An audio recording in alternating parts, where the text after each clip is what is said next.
1.650.000 réis. Isto é a ideia de dar um retrato de quem era a família onde Munhoz Torres esteve. Ao contrário do que se dizia, que teria passado privações, que tudo leva a crer que assim não tenha sido.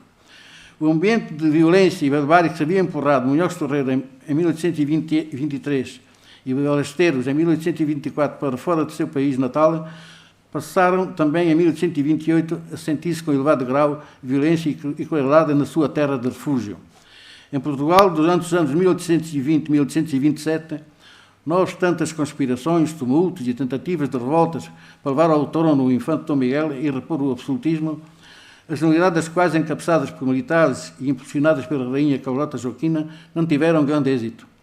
Dentre as investidas daquele período, sobressai pela extensão geográfica e pela gravidade das fraturas políticas provocadas a denominada Abrilhada, liderada pelo infante Dom Miguel, então no cargo de generalíssimo dos exércitos, ocorrida em 30 de 1824 na capital portuguesa, mas com ramificações a outras partes do país, como foi o caso de Campo Maior.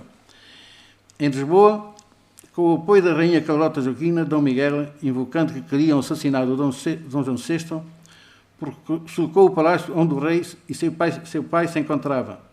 De seguida, mandou formar as tropas no Rossio e ordenou a prisão de numerosos oficiais e paisanos suspeitos de liberais. Conhecedores da situação, os embaixadores de França e Inglaterra retiraram o soberano do Palácio Real, onde estava incomunicável, e levaram-no sob sua custódia para o bordo de um barco inglês, ancorado no Tejo, onde poucos dias depois o soberano emitiu os decretos que retiravam a Dom Miguel todos os poderes e o condenavam à expulsão de Portugal. A Campo Maior, onde Munhoz Torres então se encontrava, chegaram 3 dias depois da intentona na capital, ordens para, em conluio com as autoridades civis e militares de Elvas, se aclamar Dom Miguel como rei absoluto, e se mandar repicar os sinos e proceder às formalidades próprias dessas ocasiões. Assim aconteceu. Sob a direção do campo-mairense João Mariano, um sacerdote conhecido pelas palavras de ódio dirigidas aos liberais nas homilias pregadas na matriz da vila, o povo na rua aclamou Dom Miguel e, para gáudio dos seus seguidores, foi elaborada uma lista de 44 cidadãos para serem presos e remetidos para Lisboa. João Mariano, o irado padre partidário do absolutismo, defendia no púlpito que devia correr o sangue dos portugueses nesta época, como já outrora ocorrera com os judeus, que assim se achava, que assim o achava e, se preciso, ia acontecer pela promessa do senhor Dom Miguel. A população autorizada não sabia o que fazer, porém, cerca de uma semana depois chegaram notícias comunicando que Dom João VI decretara o desterro do infante Dom Miguel e restituíra a tranquilidade em Portugal. O rei Dom VI morreu em 1826 por causas que então já muitos consideravam não naturais. A questão da sucessão ao trono ampliou a instabilidade na vida política portuguesa. As tentativas de repor o absolutismo prosseguem até que, em finais de 1827, com Dom Pedro, então imperador no Basílio, e Dom Miguel exilado em Viena, de onde regressaram em início de fevereiro de 1828, para pacificar a vida política do país. Conforme acordo assinado, Dom Pedro cederia o trono à sua filha Dona Maria da Glória e Dom Miguel assumiria a regência do reino enquanto esta não atingisse a maioridade. Acordo que Dom Miguel romperá ao fazer-se aclamar rei absoluto. Em 25 de abril de 1828, o Senado em Lisboa aclama Dom Miguel como rei absoluto. A repressão aos liberais portugueses torna-se lei. A intolerância e a barbárie que antes haviam aterrorizado agentes de Espanha incrementavam-se em Portugal. As perseguições intensificaram-se. As prisões ficaram repletas, forcas e fogueiras erguem-se e acendem-se em vilas e cidades do país. Em Campo Maior, a anarquia instala-se. Os Carvajais, seus benfeitores, também os acusados de contrários ao absolutismo, já não podiam assegurar a proteção de Munhoz Torres e Fernandes Balesteiros.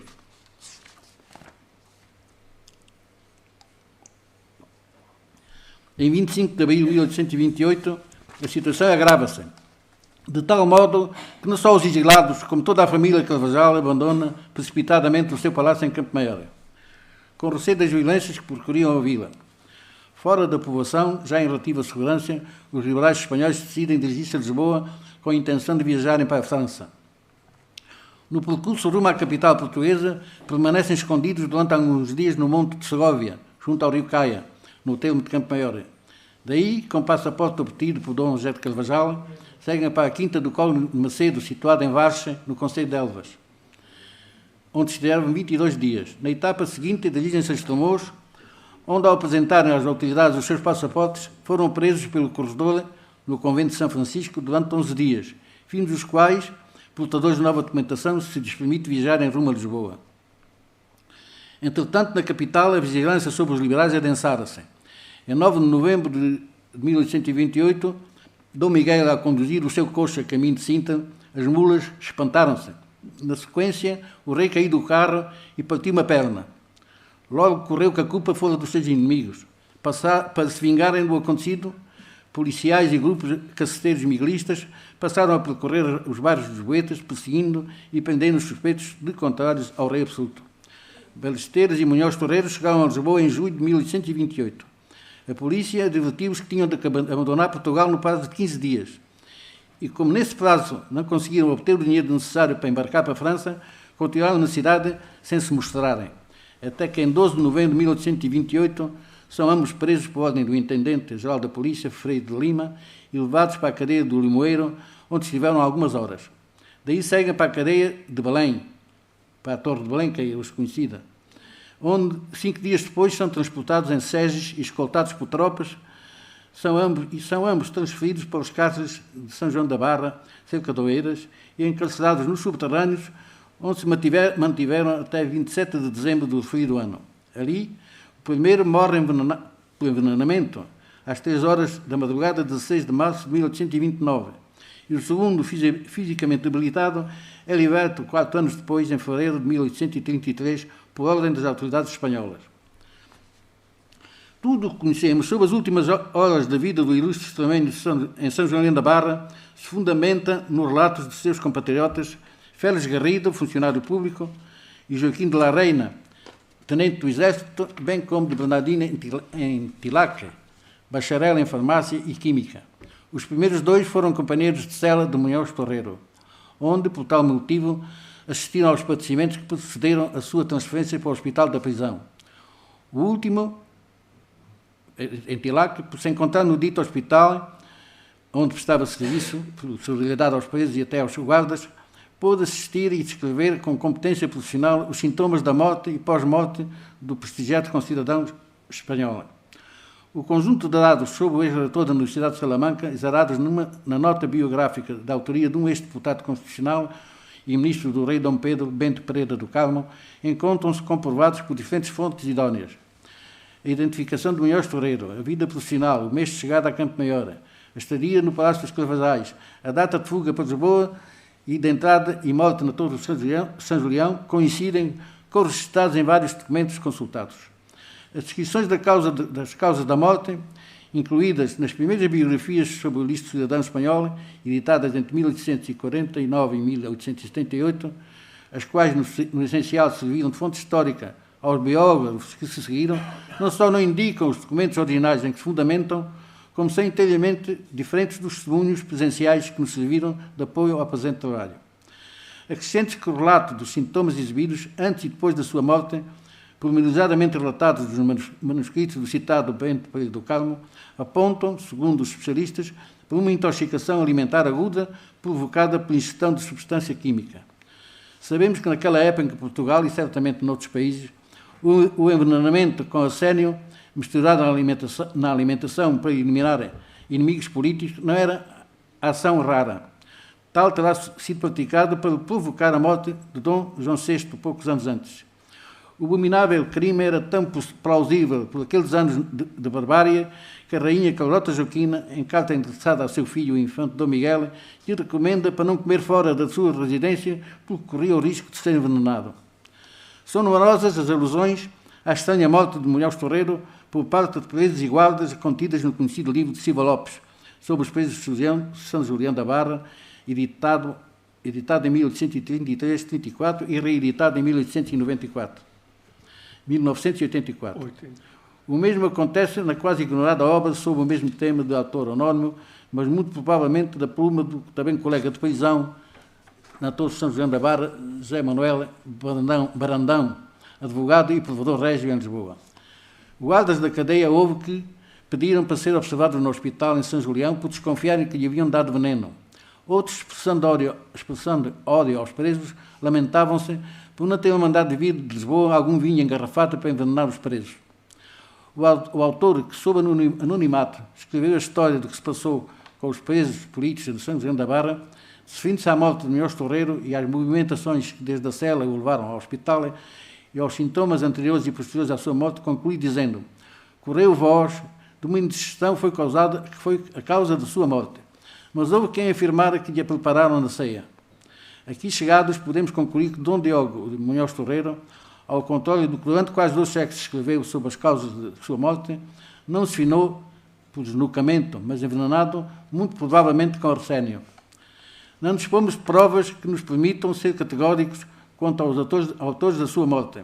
Porém, o desaparecimento do principal redator da Constituição de Cádiz de 1812 só se serviria aos seus poderosos inimigos, à frente dos quais se destacava o monarca absoluto, que cerca de 5 anos antes o havia condenado à morte, o rei Fernando VII de Espanha. Munhoz Torreiro foi perseguido, preso e assassinado, assim como outros mais, por defender um projeto de modernidade para o seu país, objetivo que faria de forma moderada os multisseculares privilégios da Igreja e da nobreza próximo do rei. Não pretendo dar lições a ninguém, muito menos aos presentes nesta sala. Contudo, permitam-me um desabafo final. O escritor Zé Saramago inicia o seu livro Ensaio sobre a Cegueira, romance que contribuiu para a atribuição do Prémio Nobel da Literatura, com a frase: se podes olhar, vê; se podes ver, repara. Porém, parece que continuamos a não aprender com o passado. Podemos olhar, mas não vemos, e se vemos, não reparamos. Tal como na época do destacado arquiteto do texto constitucional espanhol de 1812, também nos nossos dias voltamos a assistir em Portugal e certamente em outras partes do mundo a discursos e atos que apontam a regresso a modelos de sociedade de má memória que eu tive no meu país a má sorte de experimentar durante perto de 40 anos. Vivências sombrias por cujos perigos, em nome do direito à dignidade do ser humano, pelo qual Munhoz Torreiro se bateu e morreu, sinto a obrigação de relatar. Boa noite.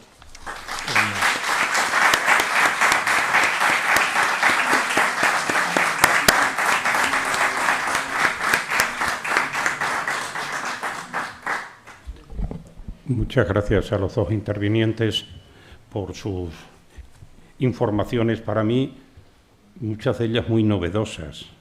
Se habla de José Fernández Ballesteros, ya se habla extensamente, pero al señor Vieira le he escuchado hablar del jefe político provincial de Cáceres, José Landero. Yo hice una biografía de él en un libro colectivo coordinado por José María Lama y no fui capaz de averiguar dónde había ido. Sé que había ido, pero no sabía dónde. Y le he oído algo referido a que quizás pasase por Portugal, que sería muy posible, muy curioso. Bueno, pero vamos, eso es un asunto muy peculiar mío. Ahora, de lo que se trata es si de alguno de los asistentes quiere hacer alguna pregunta, o bien a don Luis, o bien a don Ruiz. ¿Alguien que quiere preguntar algo?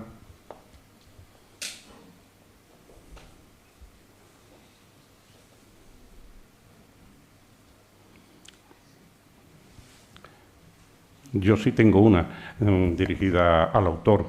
¿Cómo se le quedó a usted el cuerpo cuando vio que lo que se decía de la muerte de Munhoz Torreiro no habían acertado ni una? Tradúceselo, Luís. Eu escrevi esse livro numa aldeia junto à Galiza.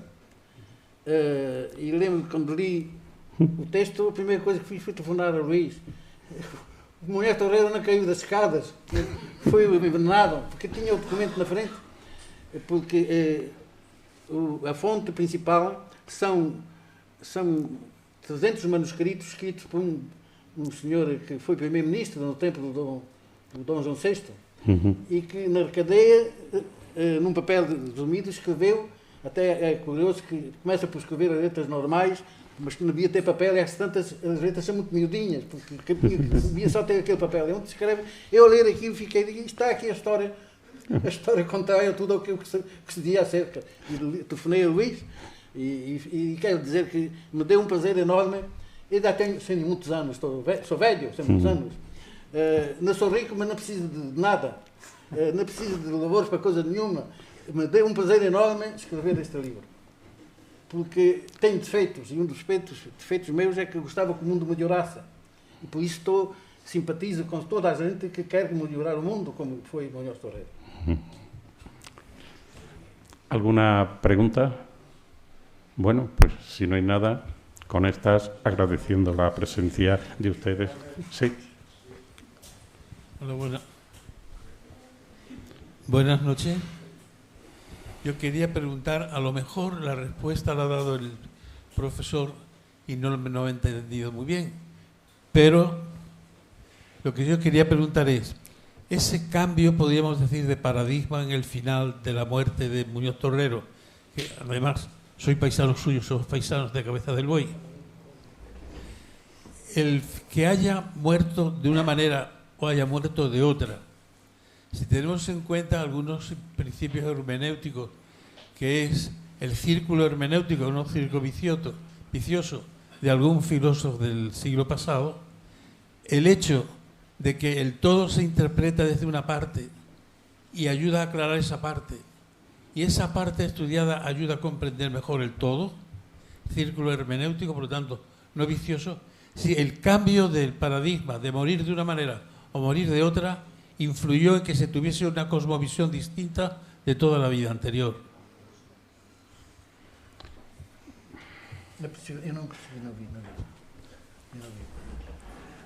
La aportación de Rui Vieira, sobre todo, no corrige la vida de Munhoz Torrero en su totalidad. Lo que corrige es el sexenio portugués, 1823-29. En dos aspectos principales. Pues cuando leáis el libro, pues ahí hay más detalles, ¿verdad? La vida que había en el Palacio Carvajal de Campomayor, que era una vida de reuniones, de fiestas, lo que correspondía a un noble con ¿cuántos millones de 20 millones.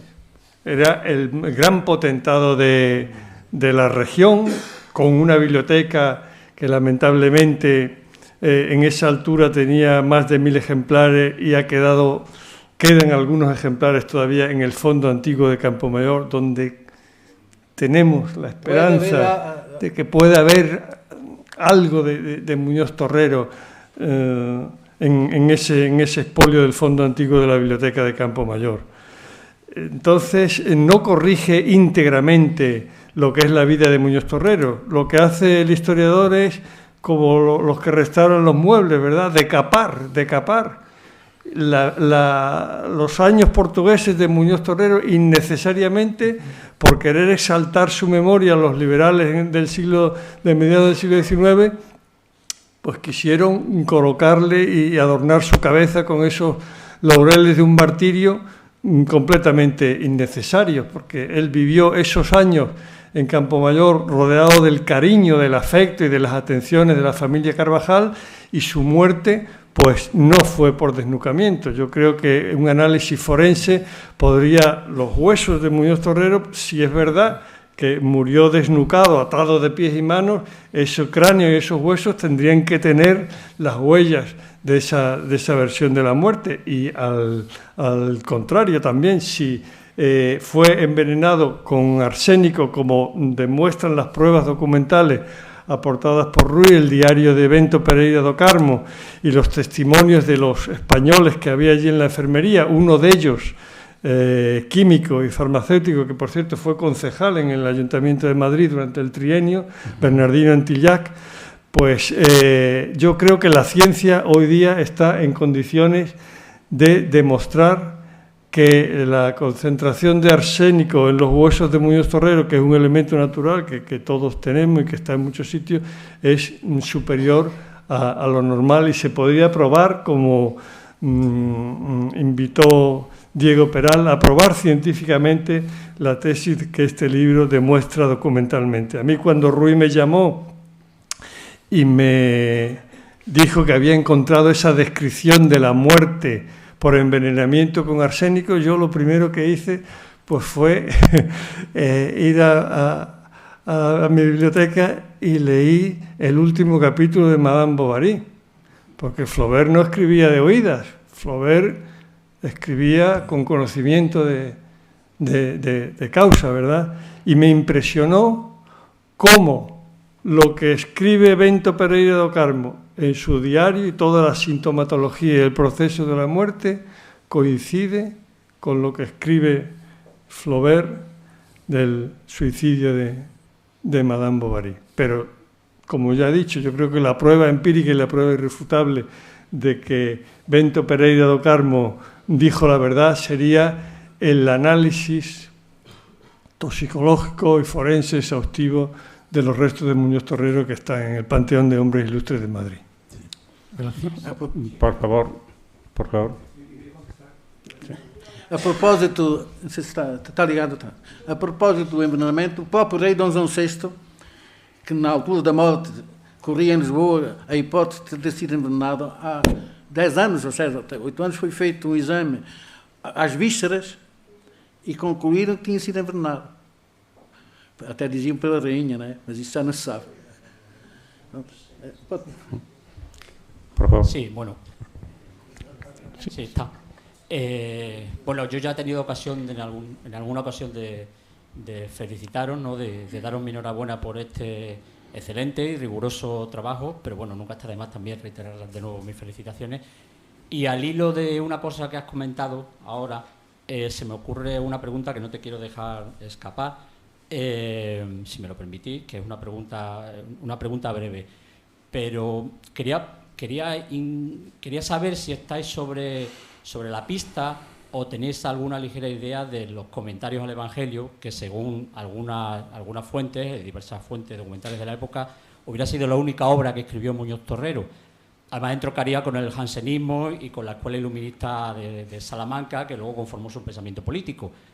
Afinando aún más la pregunta, por lo que habéis referido a ambos, ¿la biblioteca del Palacio de Carvajal ha sido totalmente expoliada o aún tendríamos ocasión de investigar y catalogar alguna joya bibliográfica como esta, en particular, que sería de un incalculable valor? Y solo eso, Luis, y perdona que te haya pillado a trasmano de lo que has comentado, solo eso. Sí, Rui puede contar muy bien la historia. A biblioteca que existe no arquivo de Campo Maior tem, se calhar, 1000 livros antigos. Eu ainda já trovei demais para escolher os 1000 livros. Ainda acrescento outra coisa. Muñoz Torrero e a família Carvajal saíram à pressa do palácio, abandonaram à pressa. Provavelmente tudo que ele possa ter escrito ficou cá. Eu suponho que dentro dos livros possa haver papéis escritos, manuscritos, como já encontrei de outras pessoas, mas são tantos os livros que eu já não tenho pedalada para meter naquilo. Né? A senhora lá está, a bibliotecária nem tem conhecimentos, nem interesse por isso, nem sequer é obrigada, mas aquilo implicava passar a pente fino todos os livros que lá estão. E são cerca de 1000 livros. É uma casa cheia de livros, até ao teto, que são todos da biblioteca, a maior parte, 80% da biblioteca dos Carvajais. Alguns estão sido perdidos e vendidos, mas certamente, aliás, o Luís encontrou um que tinha lá mesmo escrito por cima que era propriedade do... Está reproducida aquí. Hay una ilustración de un manuscrito de José de Carvajal. Pero... Portanto, resumindo, eu penso que uma pesquisa junto de alguém que estivesse disponível para passar os livros, folha a folha, pode saber, porque eles fugiam à pressa, não deve ter tido tempo, aliás, é curioso que o que é dito pelo o tal biógrafo que foi ministro do Dom João VI, é que eles fugiram à pressa e que não tinham tido tempo nem de arranjar dinheiro para poder conseguir a sua saída para a França, né? Porque uma das causas, parece que, como diz isso é outra fonte, é um polícia Há uma fonte que também fala desse tema, que é um polícia político português que descreve a vida dos Carvajais e os acusa. E também diz que fugiram à pressa, com medo da população que estava toda migristas. E havia um padre muito malandro que dizia que era preciso matar os liberais. E então aquela gente fugiu à pressa. Provavelmente ainda teve tempo de levar coisas que tinha escrito. E não acredito que um homem desses, estando 5 anos num sítio daquele, Campo Maior, que não teria nada mais para fazer, que não dedicasse algum do seu tempo a escrever e estudar. Não vejo que isso seja coisa que não tivesse acontecido. Aquí podemos regalar otra idea a la concejala de Cultura. Además de traducir el libro de Ruiz, es un fondo antiguo muy valioso, desconocido, porque sí. Incluso los investigadores portugueses, aquí nos honra con su presencia matrimonio de historiadores de Montemor, Jorge y Teresa Fonseca. Es poco conocido ese fondo antiguo de la Biblioteca de Campomayor. Sería muy interesante poder hacer un catálogo de ese fondo y, claro, no sabemos lo que nos podemos encontrar de anotaciones. Es difícil pensar que Muñoz Torrero fuera completamente ágrafo. Sabemos que daba clases de filosofía a algunos jóvenes de Campomayor, pero es difícil pensar que no escribiera nada, ¿verdad? Nos puede reservar una sorpresa el fondo antiguo de la Biblioteca de Campomayor. Yo sé que hace poco se habló de un carnet de bibliotecas de todos los de la Eurociudad. Pues ahí hay un fondo bibliográfico y documental en Campomayor que sería muy interesante conocer también en España por egoísmo de saber y completar la biografía de Muñoz Torrero en su sexenio portugués. Bueno. Por lo que veo, la señora concejala va a salir de aquí con muchos deberes. ¿Alguien quiere hacer alguna otra pregunta? Sí. Siguiendo la biografía de nuestro paisano querido don Diego Muñoz Torrero, quería preguntarle, cuando llegó a Campomayor, es verdad que estuvo recogido en el convento de Santa Beatriz de Silva, porque es natural de ella. ¿Estuvo recogido ahí un tiempo o no? Tengo yo entendido que sí. Allí por las monjas del pueblo. Responder isso. Nesse tempo não havia o convento de Campo Maior ainda. Eram frades franciscanos. O que acontece, isto é a propósito, que o convento de Campo Maior foi fundado em 1940, em plena Guerra Civil Espanhola. E para organizar e fundar o convento vieram 12 monjas de Cabeça del Boi. Que é uma curiosidade, não é? Da terra do bispo. Não sei, daí não posso deduzir nada, mas é uma curiosidade, não é? O convento que hoje existe em Campo Maior foi fundado em 1840 e foi fundado com 2 ou 3 portuguesas e 10 mongas que vieram de Cabeça del Boi. É o que posso constatar. ¿Alguna pregunta más? Bueno, pues entonces, agradeciendo a los intervinientes sus informaciones, damos el acto por concluido. Muchas gracias por su asistencia. Buenas noches.